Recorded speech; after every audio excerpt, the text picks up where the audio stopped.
তাড়াতাড়ি গিয়ে ড্রাগন মজা। আরে আরে আরে, সর্বনাশ করেছে। ড্রাগনের বাচ্চাটা খাঁচা থেকে বেরিয়ে আমার গায়ের মধ্যে ঢুকে গেছে। আয় হায়, খাইছে রে। এইটার এবার বার করি কি করে? আরে, খুব জ্বালাতন হচ্ছে তো। এই যা, আবার ঢুকে গেল। দাঁড়া, এবার এই পাশে উঠবে। এইবার উঠছে সামনে। এইবারে ব্যাটারে, আরে বাবা, মুখের সামনে রয়েছে। দাঁড়া, এই সুযোগে একটা টাক দিয়ে মাথায় মারো। এই দিলাম টাক। আয় হায়, ড্রাগনটারে মারতে গিয়া নিজের মাথাতেই টাক দিছি রে। আমি কিন্তু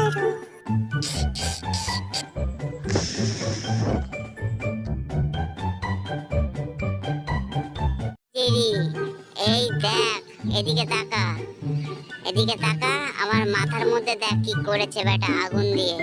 বারবার মাথার মধ্যে আগুন দিচ্ছে। তুই বল কি করবো? এই দেখ, আবার দিল। দেখলি তো? কোন একটা উপায় বার কর ভাই।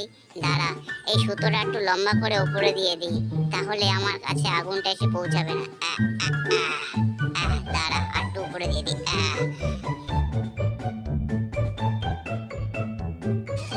এইবার ঠিক আছে। ব্যাটা অনেক উপরে চলে গেছে, আর আমাকে আগুন দিতে পারবে না। চল জেরি, এবার হাঁটতে শুরু কর। আইছে রে, একটা ড্রাগন তো আমাকে টেনে উপরে নিয়ে চলে যাচ্ছে। টম, শিগগিরই বাঁচাও টম, আমাকে টেনে নিয়ে চলে গেল উপরে। বাঁচাও টম। আমি তো উড়ে চলে যাচ্ছি পাখির মতো।